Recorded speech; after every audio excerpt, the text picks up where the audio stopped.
The storm unleashed its fury without warning, drowning Asheville in a darkness thick with rage.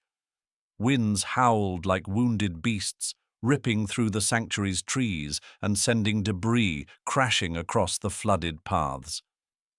Doctor. Noah Bennett sprinted forward, rain lashing against his face, boots sinking into the sucking mud. His heart slammed against his ribs when he saw her, Sadie, his Labrador, cornered against the perimeter fence, her soaked red scarf clinging desperately to her neck. Around her, shadows prowled with low growls, rising above the storm's roar. Yellow eyes blinked from the darkness. Adult bobcats, panicked and wild, circled in agitation. Noah's voice was a ragged tear against the wind, but Sadie stood frozen, too frightened to move, too loyal to flee. Lightning split the sky, and for a brief moment the world was cast in a stark, brutal light. Sadie, alone, surrounded. Noah's stomach twisted with helpless dread. If he didn't reach her in seconds, he might lose her forever. Hope you enjoyed this story. Leave a like and share your thoughts in the comments. We'd love to hear where you're watching from. Now, let's continue with the story. 3 months earlier, everything had been different. Summer lay heavy over Asheville, blanketing the city in golden light and the rich smells of barbecue and fresh-cut grass. On the 4th of July, the rescue fair bustled with families, laughter, and the steady hum of old bluegrass songs drifting over the booths. Dr. Noah Bennett wandered the rows, smiling at the spirited chaos, but keeping to himself. His life was full with the sanctuary, and he had no plans of adding another soul to his already overburdened days. Yet he found himself slowing as he passed a faded booth near the back, one overlooked by most of the crowd. There, tied loosely to a crooked post, was a tiny Labrador puppy, more shadow than flesh, her coat dull and ragged, her ribs pressing sharply against her skin. Around her neck was a faded red scarf, too large for her frail frame. When Noah knelt, she didn't shrink away. Instead, she lifted her head with quiet dignity, fixing him with eyes too solemn for something so young. A teenage volunteer glanced up from behind a folding table, distracted by the commotion around them. "No name," the kid said with a shrug. "We just call her Red." Noah didn't hesitate. He reached out, gently brushing his hand under the puppy's jaw. She leaned into the touch, a small sigh escaping her battered body, and something inside Noah gave way. He stood and said simply, "I'll take her." Later that evening, as fireworks painted the sky in bursts of gold and blue, Noah sat on his porch with the puppy asleep across his lap and named her Sadie. Sadie thrived under his care, growing into a sturdy, gentle presence that became the living heart of Asheville Wildlife Sanctuary. She wore her red polka-dot scarf with quiet pride, padding faithfully by Noah's side through every trail and enclosure. Visitors adored her. The sanctuary staff relied on her quiet, calming influence. Even the gruff director, Mr. Randall, who muttered about liabilities but always found a reason to scratch behind her ears. Sadie had a gift. She could sense when an animal needed more than medicine or space. She would sit outside pens of traumatized creatures, her steady gaze a comfort words could never offer. Noah sometimes wondered if it was memory that gave Sadie her patience. The memory of cold loneliness, the memory of hope found and held. On a misty morning, when the mountains lay veiled in soft grey, the call came. Tyler Brooks, their rugged rescue partner, spoke with urgency. 3 bobcat cubs, he said, found abandoned near the Blue Ridge Trail. They're dehydrated, scared, barely hanging on. bobcats were a wildness all their own. Even young, they bore the fierce independence of their species. Hand-raising them was a desperate gamble, one often lost. But Noah didn't waver. "Bring them here," he said, already pulling on his coat. When the battered rescue truck pulled into the sanctuary drive, Sadie was already waiting at the gate, her body tense, her nose high to the damp air. She seemed to sense what was coming. Tyler stepped down, lifting a battered crate from the passenger seat. Inside, 3 tiny shapes huddled together, Rusty, Maple, and Luna. Barely the size of house cats, their coats matted and their bodies trembling from cold and terror. Noah reached for the crate, feeling the shiver of fragile life through the thin metal. Sadie approached slowly, every movement deliberate. She lowered herself into the wet grass, head down, tail giving a single, gentle wag. The smallest cub, Maple, pressed her nose against the crate bars, sniffing at the Labrador lying so still nearby. Sadie responded with a soft, almost imperceptible whine, an ancient, primal invitation. Rusty and Luna crept closer inside the crate, their tiny bodies drawing toward the steady presence outside. Noah watched, heart caught in his throat. This wasn't curiosity.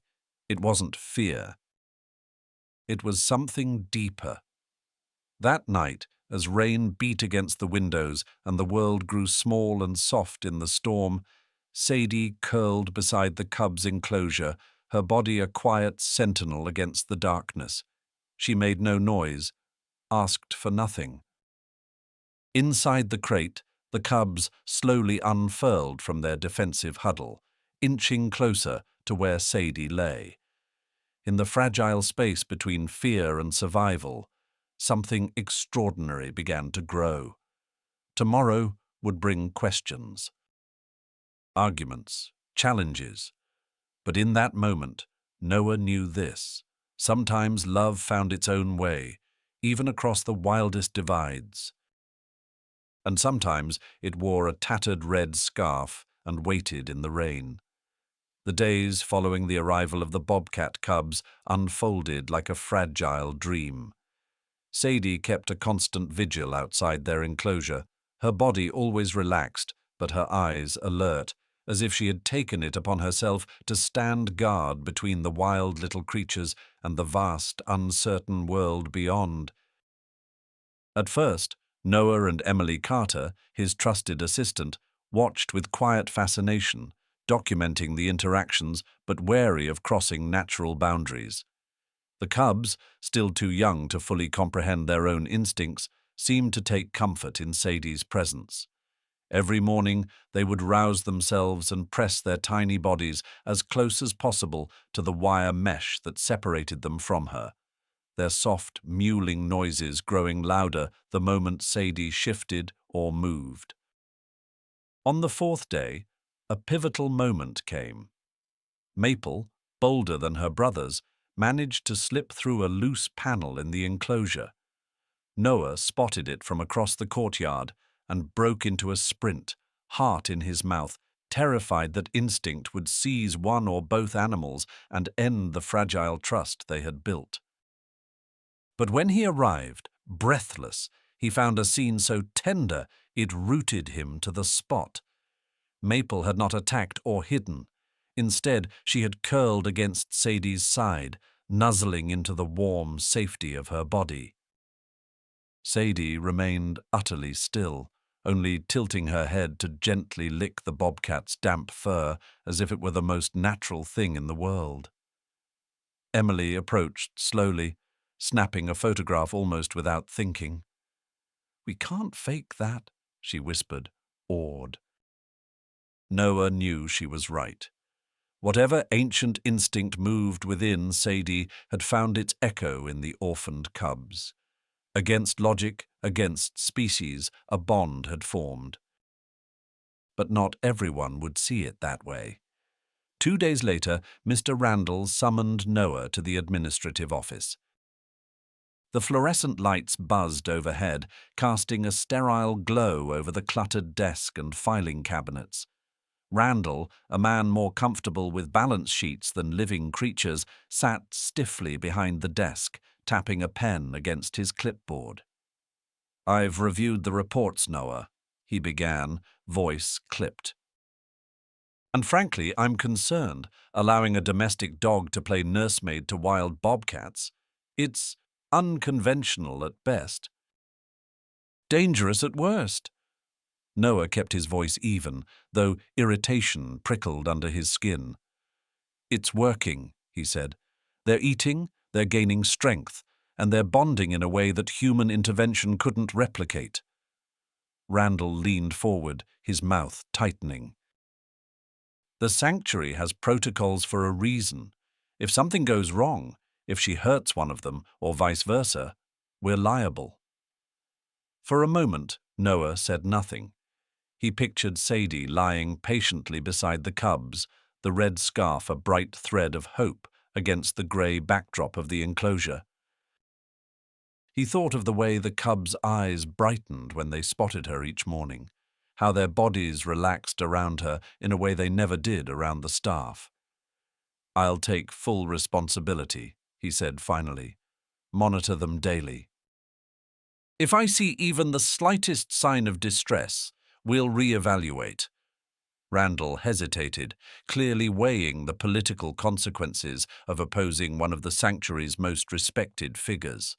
At last, he sighed heavily. "Fine. But this is on you, Bennett." Walking back across the courtyard, Noah felt a cautious optimism stirring in his chest. He found Emily waiting by the cub's enclosure, clipboard tucked under her arm.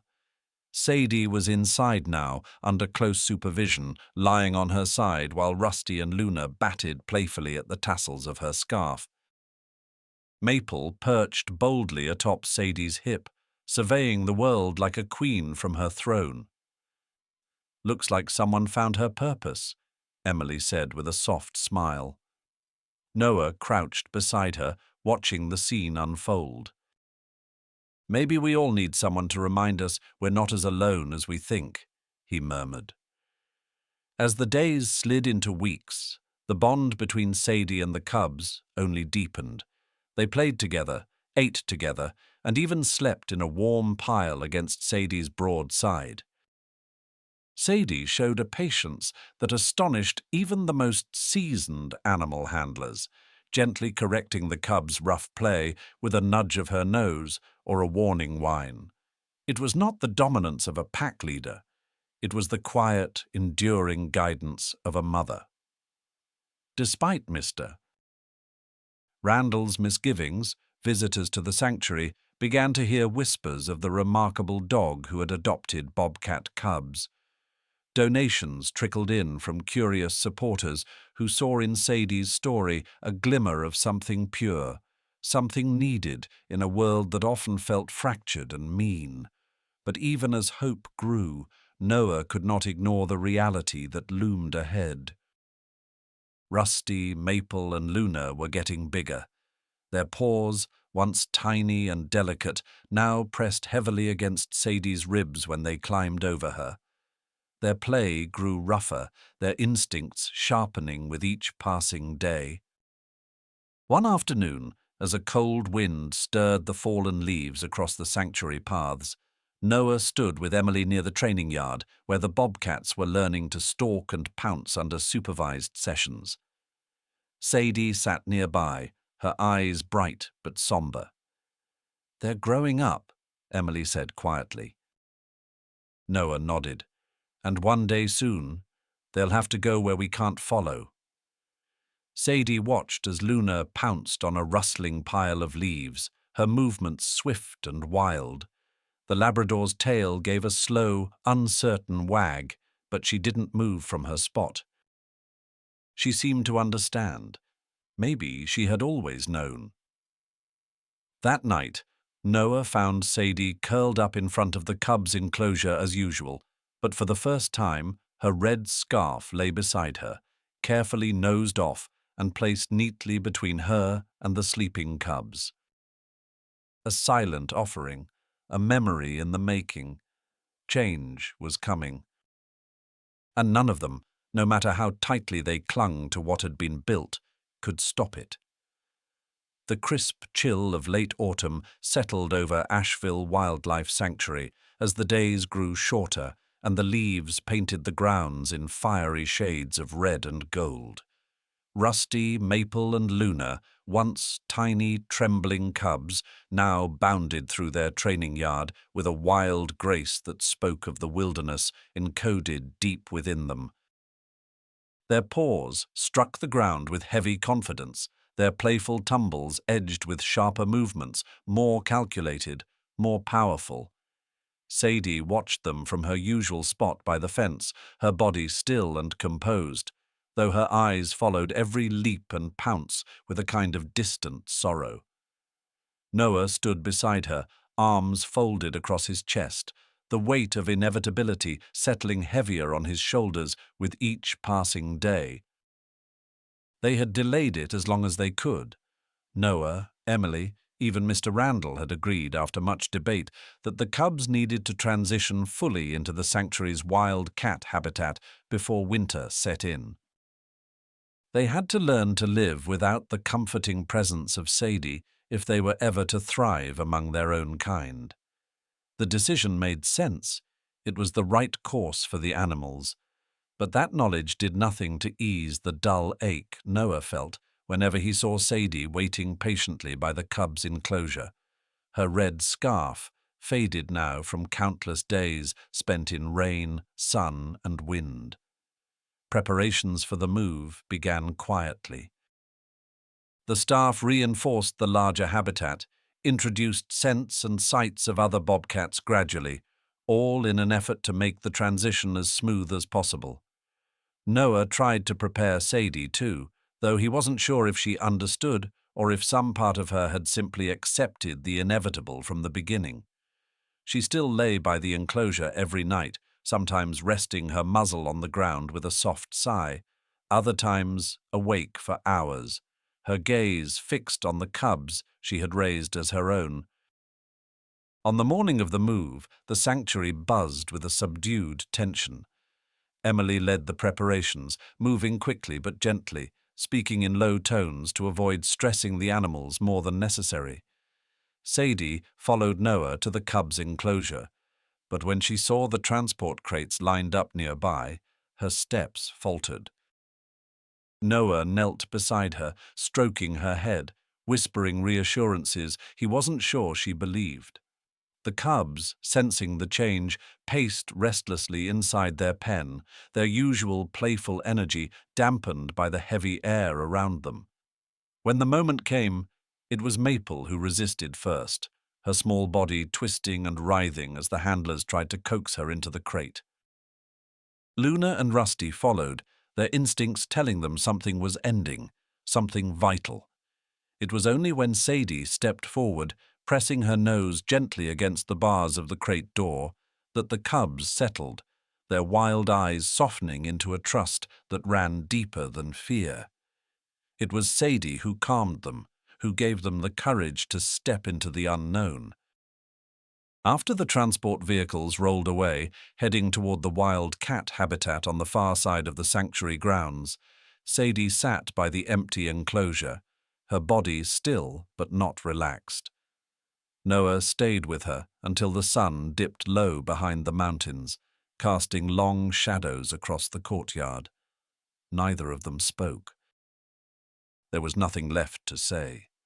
That night, a storm brewed in the distant hills, a dark line of clouds pressing against the horizon.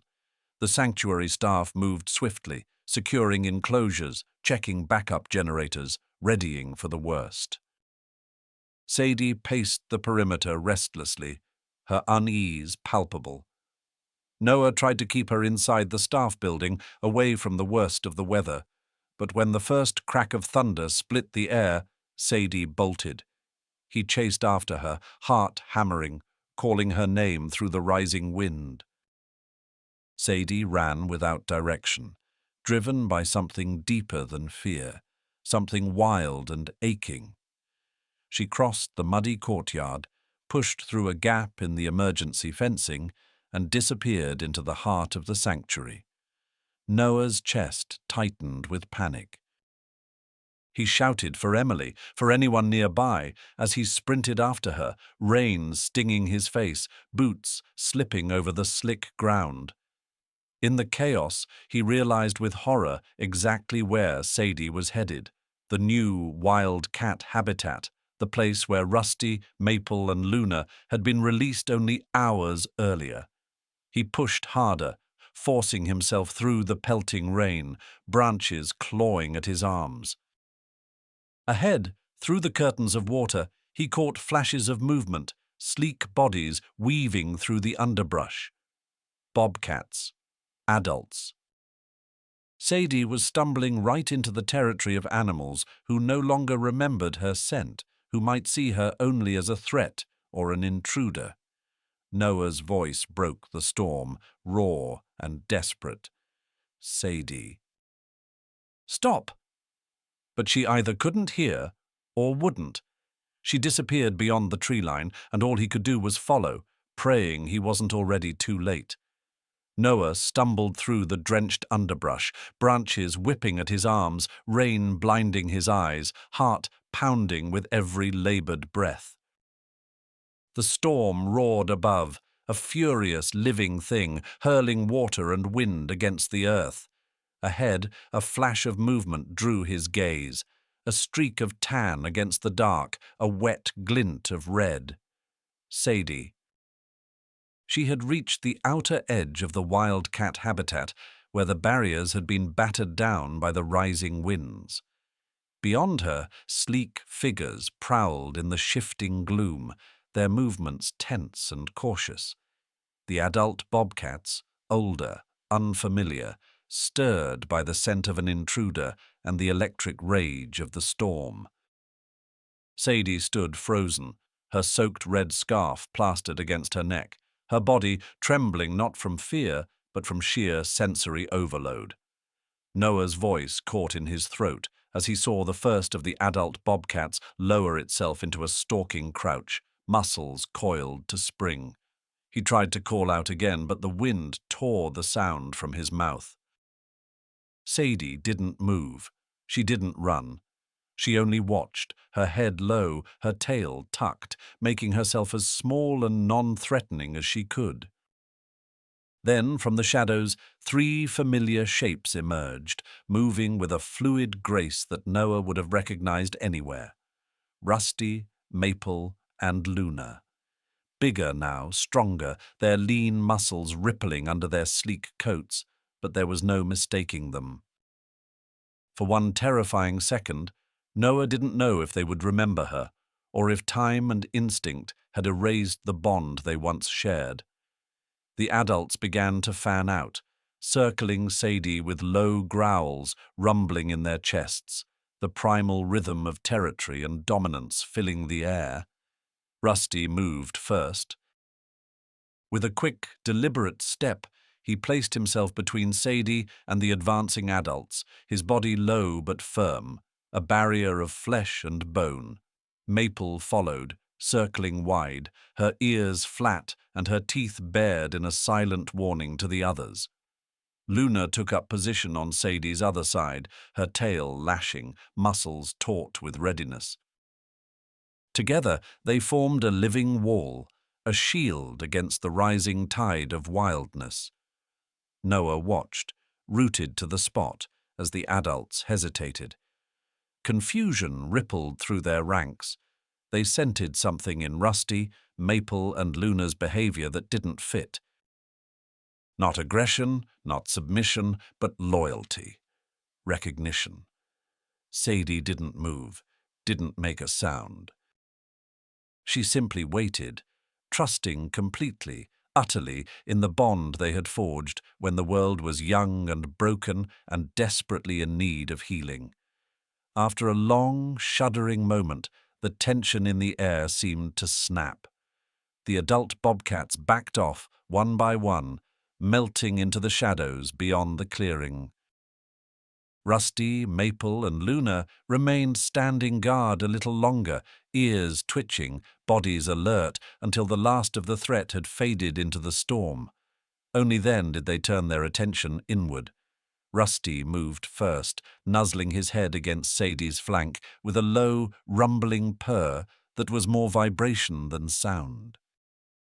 Maple circled to Sadie's front, licking her muzzle in short, frantic bursts, as if to reassure herself that she was real. Luna leaned into Sadie's side, pressing her head against the Labrador's ribs, anchoring herself in the familiar scent that had survived even through months of separation and change. Sadie sagged with relief, her body trembling with exhaustion, but her tail giving one slow, grateful wag. She licked at their faces, their ears, grooming them with the same patient tenderness she had shown when they were tiny, helpless cubs. Noah moved forward slowly, not wanting to break the spell. His boots squelched in the mud, but the bobcats didn't flinch. They knew him, too. They accepted his presence because Sadie did. He knelt beside them, his hand coming to rest gently on Sadie's soaked back. "You did good, girl," he whispered, his voice hoarse with emotion. "You never gave up on them." Sadie pressed her weight against him for a moment, a silent affirmation before turning back to her children, because that was what they were, no matter how wild they had become, no matter how far they would someday roam. By the time the worst of the storm had passed, Noah and the sanctuary staff managed to corral Sadie and the young bobcats into the emergency shelter. It wasn't difficult. They stayed close to Sadie, and Sadie stayed close to Noah.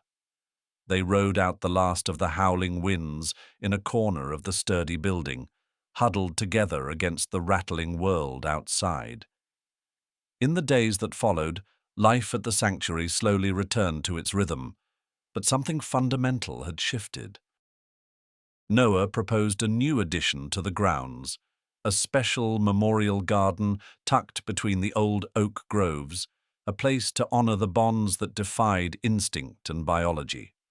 With Mr. Randall's reluctant approval and the enthusiastic help of Emily and the volunteers, the project took shape. At its center stood a young oak tree, its roots sunk deep into the rich Carolina soil, and tied around its slender trunk was a familiar red polka-dot scarf, fluttering in the breeze. They named it Sadie's Grove. Sadie continued to live at the sanctuary, spending her days napping under the oak's growing branches or wandering the trails she had once patrolled so faithfully. Rusty, Maple, and Luna adapted well to their new habitat, but often, when the evening light slanted gold through the trees, visitors would spot 3 bobcats lingering near the garden, lounging in the dappled shade, their golden eyes half-lidded with peace, and if you listened closely, you might hear the soft thump of a tail against the earth or catch the faintest whisper of a purr. A reminder that love, once given freely, never really disappears. It lingers, like the scent of rain on stone, like the warm brush of fur against your hand, like a red scarf dancing against a blue Carolina sky. Sadie had come to the sanctuary a broken thing, wrapped in a scrap of color and hope. She had given all she had to creatures the world might have cast aside. In return, they had given her something even greater, a place that would never forget her, a family forever. I hope you enjoyed this story. Subscribe to my channel so you don't miss touching stories. Leave a like and then comment below what you thought of the emotional stories. See you in the next video.